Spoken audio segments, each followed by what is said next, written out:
Cowardice is the problem. The world is full of cowards. We suffer from a pandemic of cowardice. We've never suffered from any other pandemic the last 3 years. People are absolutely and utterly cowards, and they do to me what they did to me to scare people. If you tell the average person you're going to lose contact with basically everyone you can speak to, you're not going to have a voice anymore, you're not going to have a bank account, you're not going to be able to make money online, you're not going to be able to move anywhere, you're not going to be able to transact, we're going to wreck you head to toe, the average person can't deal with that, right? On top of the fact that the average person is employed, and they're scared of losing their job, scared of their employer. I'm in a unique situation because I'm extremely difficult to hurt. But the average person, as soon as you hurt their money, their life is over, right? And that's what we've got. We've got to a level of cowardice amongst the population where people are just going to sit there and ignore objective reality because they're scared of having this cancellation weapon used against them. So yeah, you're right. It's not that people don't agree with us. It's not that we're not saying the things that everyone knows are intrinsically true. It's that everybody is afraid to say it. And that can only end when everybody stands up and stops agreeing and playing this game. It stops being cowards. We need mass numbers of people to say, no, I'm allowed an opinion. You know what? Nigel Farage, and since UKIP ended, I don't even know about his politics nowadays. I don't even know what he's doing. But he says something that was really interesting. He was asked about who runs the world. And I guess the person was trying to set him up for a question about the elites. And he said, truthfully, I'll tell you who runs the world. We do. Because we decide how much of this crap we're going to put up with. The problem is we're putting up with too much of it. Problem is everyone's a coward, and you're right. I get the same thing. Wow, thanks for saying it. Why don't you say it? And everyone is just terrified, and it really is truly crazy because fear has always been the control mechanism of man. The worst things that have ever happened in any society or any civilization since the dawn of fucking records has been done under the name of fear. Get the population afraid. What did Goebbels say? The propaganda minister of the Third Reich. Once people are afraid, give them a common enemy. They'll do anything you want. The Nazis knew this. Everyone knows this, right? So it's a basic playbook, but I think it's also a larger issue. I think that things like making sure people are semi-depressed, making sure people are divided, making sure people are selfish, making sure people are self-obsessed, they're trying to destroy people's will to stand up and care about anyone other than themselves. And once you do that, coupling with the fact that if you start to care about others and genuinely care about the world, you'll ruin your own life. It just makes people shut up. These people can't think. These people cannot think. It's almost a sad realization when you wake up and understand that there's a large contingent of the world who cannot think. And when I say that, I don't mean that in some kind of, semi-sarcastic or I mean that literally. There are people who have a strong emotional reaction to subjects they completely don't understand. There are people out there who will stand up and say, I hate Andrew Tate. Why? I hate him. He needs to go to jail. Like, okay, why? I hate him. Why? They don't know why.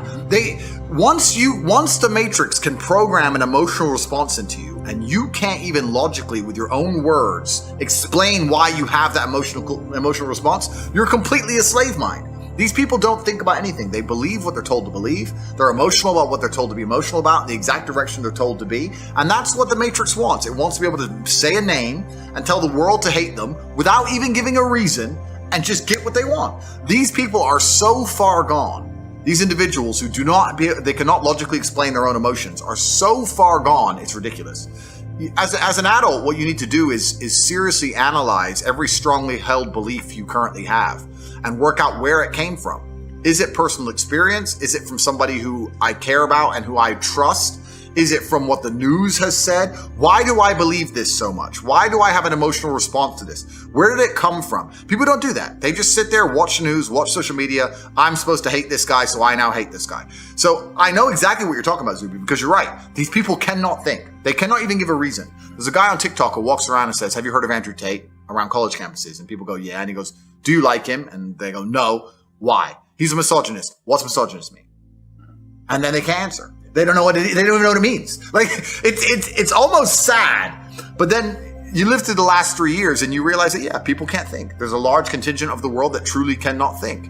It's scary. Yeah, it is kind of scary. I mean, it's so interesting because as someone who knows you, and privately and publicly, I've defended you a lot this year because people have been saying super wild stuff, and people don't. I posted actually when were we in Romania? 2020. I posted a It was while they were in the process of taking away your accounts. I posted a photo.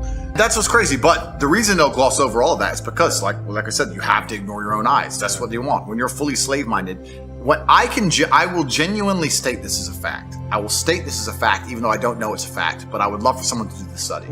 Go out there in the world and ask 100 people if you like Andrew Tate or not. And the ones who say yes and the ones who say no, do an IQ test. And I guarantee you, the biggest idiots out there, when I see people who dislike me and I see them trying to explain why, it doesn't even make sense. It doesn't even make sense. It's English, but it doesn't make logical sense.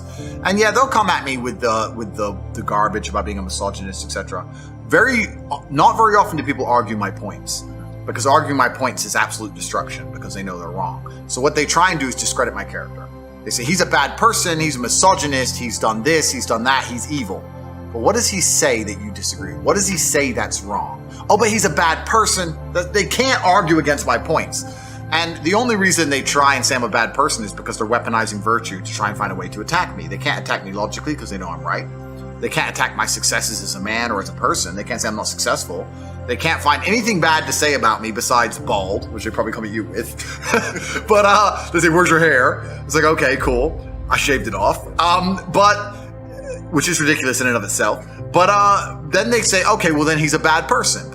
And the thing about it is, once they understand that the only way they can attack you is by saying you're a bad person, it doesn't matter that you prove them wrong. They're not interested in the truth. They're not interested in truth. You can sit and say, here's proof he's not a misogynist. Here's proof he's no criminal record, never done anything wrong. Here's proof he's a nice person. Here's proof he gives to charity. Here's the orphanage he built. Here's the dogs he rescued. Here's the millions he's given away. Here.